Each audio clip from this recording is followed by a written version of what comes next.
Hi and welcome to this week's Wu Wei Wisdom Life Lessons teaching. It's great to be back with you all. This week we are looking at how to stay calm during stressful times so you can avoid emotional overwhelm and cope in a much more authentic and healthy way.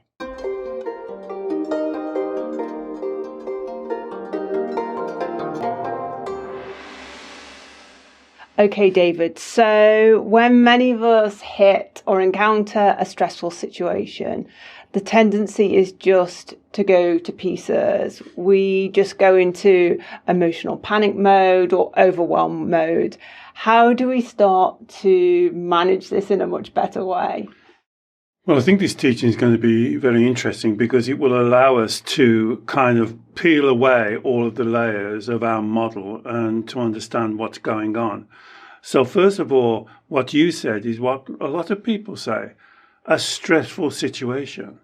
So right away, you've changed the terminology, the way you look at the situation. The situation is just the situation. If you are experiencing stress, you have created the stress.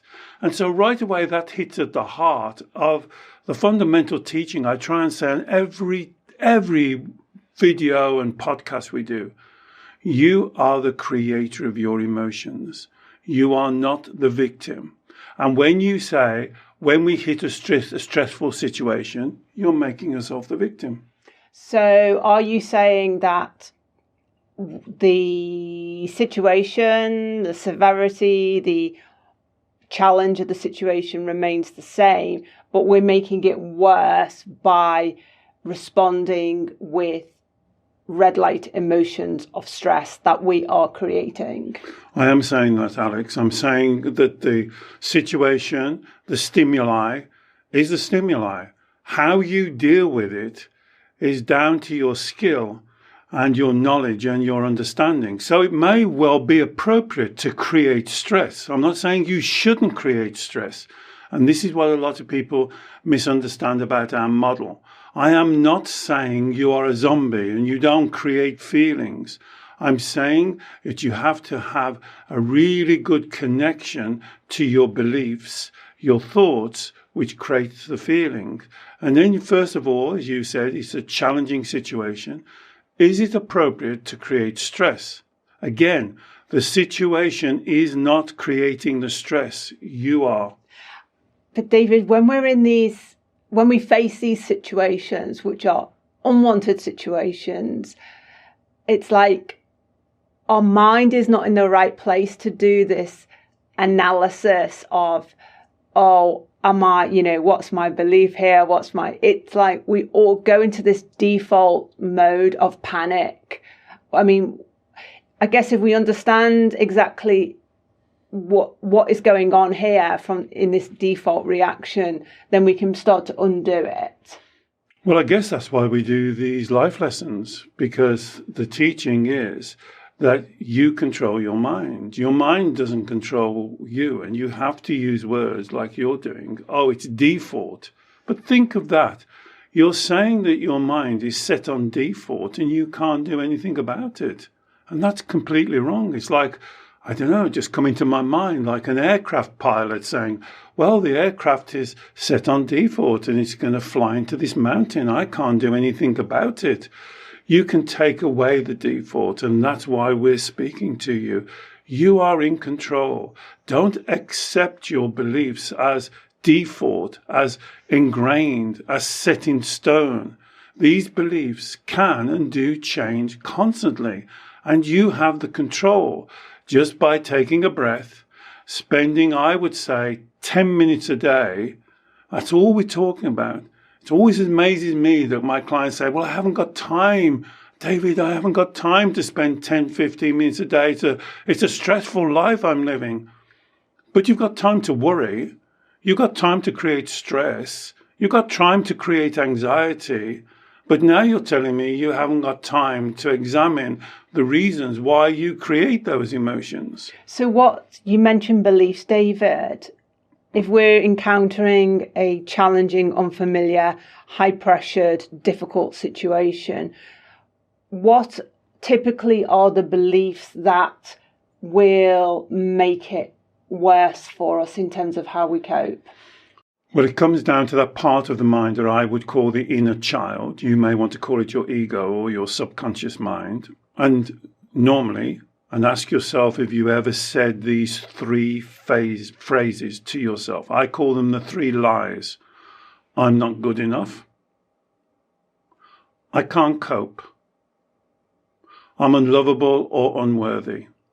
And then what happens if you have those beliefs, as you said, Alex, as your default? This is the problem. Now those are the lenses that you view life situations and challenges. Because the truth is, you will meet challenges. You can't stop that. It's how you deal with them is the key. And so it's like, I don't know, a sailor in ancient times used to put up the sails to use the wind, or when the storms come, take down the sails. It's the skill of the sailor to navigate the seas, to understand the currents. And it's the same for us, how we navigate life. And that, what you're calling default, is the key. These are not default. These are not automatic. These are not your automatic pilot. They're your choices. And you can change the choices. Once you understand and accept, then you can change. So you've said that the beliefs, if we hold on to a belief that we're not going to be able to cope with this challenging situation, or we're not good enough to deal with this challenging situation, or that we're unlovable. So this challenging situation could be like a relationship situation or any sort of relational dynamic situation. That sort of challenge, that may come into play with the I'm not lovable belief. So if we hold any of those three beliefs, it will make things that much harder. But also, you mentioned there something related to acceptance. If we have a belief that this shouldn't be happening, this is not fair, everything should be easy, there shouldn't be challenges, I shouldn't have to deal with this sort of stuff, that non-acceptance belief also will create a resistance and more red light emotions of stress to what's going on. And that's right, Alex. So what you've done, the situation, the stimuli in itself might be extremely challenging. But what you've done, you've made that challenge perhaps 10 times worse. Because if you hold one of the three lies, I'm not good enough, I can't cope, I'm unlovable, now you're not only addressing the stimulus, the challenge, the situation in front of you, you're challenging your own mindset. So let's use one of those. If you have a belief, I can't cope, it's all too much for me, I'm overwhelmed, this is above my head. Now, you're challenging the situation, and you're also challenging the mindset that you're not going to be successful. You can't cope with it. So what you've done, you've made a bad situation even worse. And what's most important about this, when you have one of those three lies, you're setting an intention for yourself, for your life.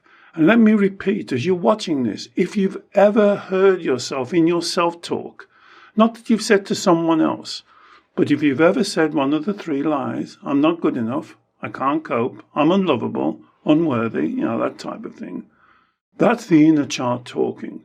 And that's the work you have to do prior to meeting the challenges. Because if you don't do that work, as Alice has explained, you've got the challenge of the situation, and then on top, you've got this negative, self-destructive, self-sabotaging mindset that makes it doubly worse for you than for everybody else. And so it's very important to deal with that first, because challenges will come your way. They have to. So what you're saying is that it's our ego or our inner child part of our mind that holds on to these faulty beliefs. I'm not good enough, I'm not lovable, I can't cope. the world should be perfect. I shouldn't have any difficulties or challenges. And it runs that as a kind of operating system on an ongoing basis. But we really only realize this when we meet with challenges and resistance in our life, these stressful or these situations where we're creating stressful red light emotions. And quite rightly, the last place we want to be trying to doing the inner child work or the work on our beliefs is when we're in a high pressured situation, because it's like we've got massive energy demand on us, pressure demand on us during those times. We haven't got time to be sitting down, kind of musing and ruminating over what our core beliefs are, where they came from, how we can best reparent our inner child. The best time to do that inner child reparenting work, the work on clearing up any misunderstandings in our core beliefs, is during quieter times, less pressured times. Well, I guess this is what these life lesson teachings are about. As you're sitting and watching this, ask yourself these questions and be honest to yourself. Have you ever run those 3 lies? Because as Alex says, they really come to the forefront when you're meeting and addressing a challenging situation. But for a lot of my clients, you've been running these lives for so long that almost every situation in life becomes challenging and unacceptable until life itself becomes challenging and unacceptable.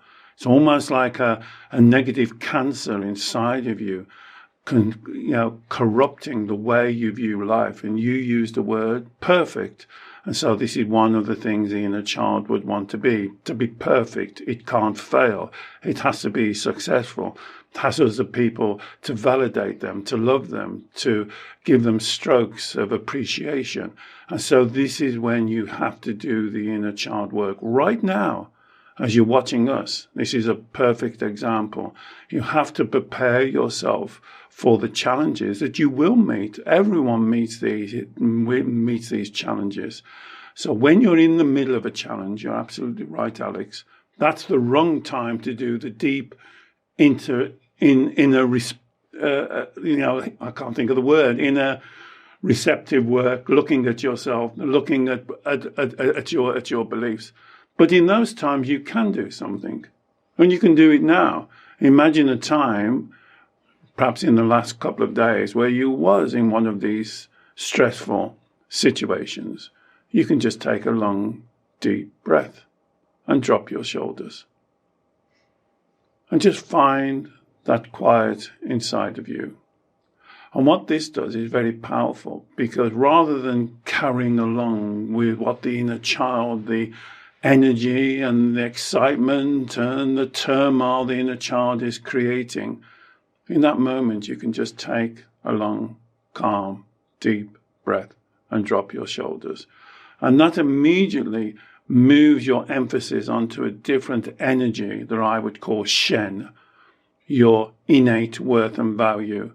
And that allows you then to deal with that situation in that moment much, much more efficiently. But the real work, as you said, is done away from there. And that's why I believe we should all be meditating. And let me always say, I'm not talking about sitting cross-legged or anything like that. Meditation for me is 10, 15 minutes a day when you focus on these issues that we're talking about. When you speak to that subconscious part of your mind, the inner child. When you resolve their issues. Because if you don't resolve their issues, they'll just bring them forward all of the time. And so we have a huge back catalogue of inner child work and reparenting techniques that I will put a link to in the show notes that will help you with this, I guess, this ongoing maintenance work that we're talking about doing, that will put you in the best possible position for those times when you do meet challenges or pressured situations. But that, as you said, David, we can also then learn simple kind of pause, mind calming techniques that can be used when we encounter the challenges, so that, because even if we've done the inner child work and we've established a better relationship with our inner child, and our inner child isn't overwhelming us so much with lots of red light emotions of anxiety and fear all the time, inevitably a challenging situation can knock us off kilter. We're not perfect. We don't become cast iron. We can encounter incredibly challenging, unexpected life situations. So learning some simple techniques to use in that moment, such as pressing pause, stepping back, simple breathing techniques, they can also help right when we're right in front of the challenge. And why that is helpful, that simple pressing the pause button, and just taking a breath, dropping your shoulders.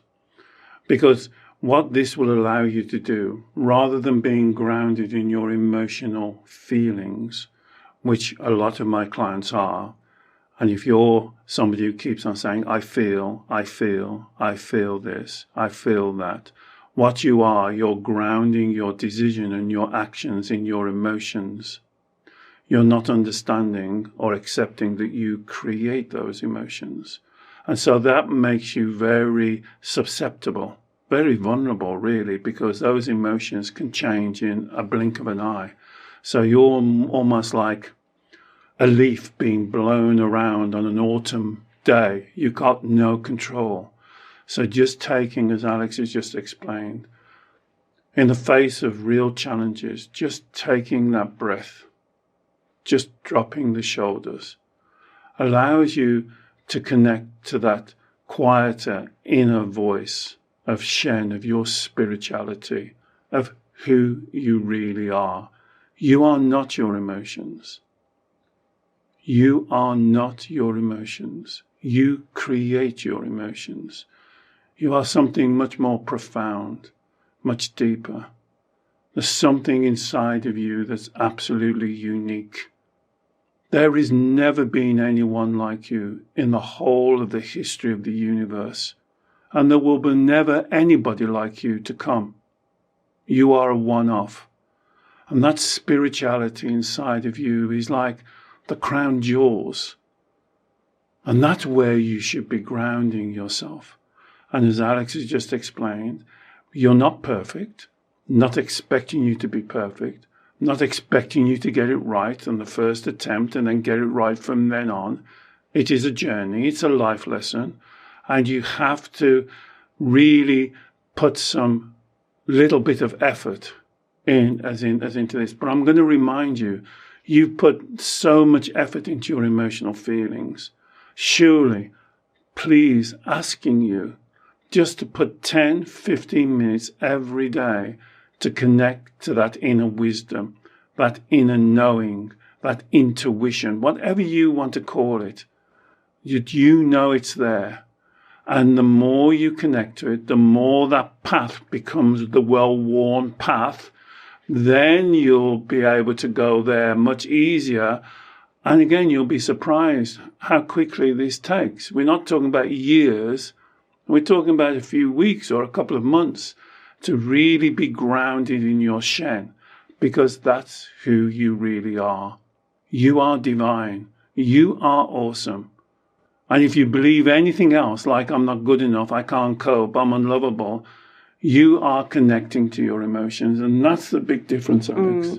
And we have also a big back catalogue of guided meditations that you can use during the kind of prep and the homework stage, or you can use when you do you have these challenges immediately in front of you. And I will put a link to those guided meditations in the show notes as well. And I think, David, the outcome of the kind of prep work, the maintenance work, and then knowing some of these simple calming, pressing the pause techniques that we can use during the pressured periods of our life means that we don't avoid the challenges, don't avoid the struggles, but that we approach them and we deal with them with a greater sense of ease, a greater sense of flow. I think that's the whole point, Alex. You're changing your starting position. Instead of starting from an emotional basis, you're starting from a much more spiritual, grounded basis of who you really are. And I repeat, the challenges don't go away, but you deal with them much more gracefully, much more. That's what Wu Wei means, in your flow. And when you're in your flow, you have this flexibility of thought, of thinking, of spirit, of movement. When you're in your emotions, you're very rigid and tight. You use a word at the beginning of this teaching, stress. Think of that word. What does that word mean? Stressed. If a piece of metal is stressed, that's what you're saying to yourself. I am stressed. And right away, when you say that, and I'm touching on the law of attraction here, if you keep telling yourself, I'm stressed, your body will respond to that stress because you're telling it there's something nasty, horrible is going to happen. But if you're much more relaxed, grounded in your flow, being authentic, being truthful, listening to that inner wisdom, and knowing that you have everything you need. And how do I know that? How do I know that you have everything you need? Because you always have. You've always coped. You are a coping machine. So I'm not telling you how to cope, because you've always coped.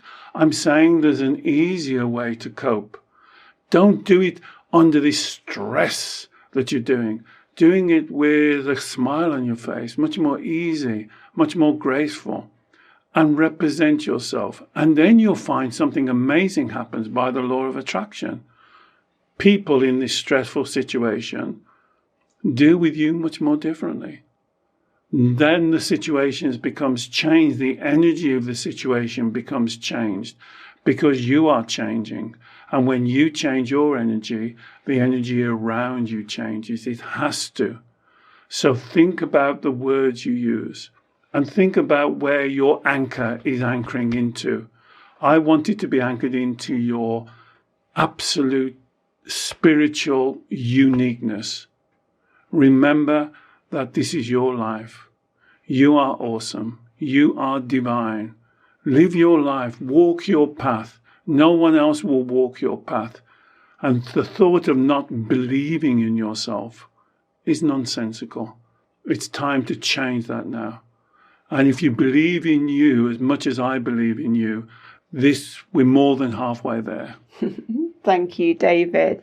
I really hope you have enjoyed this teaching.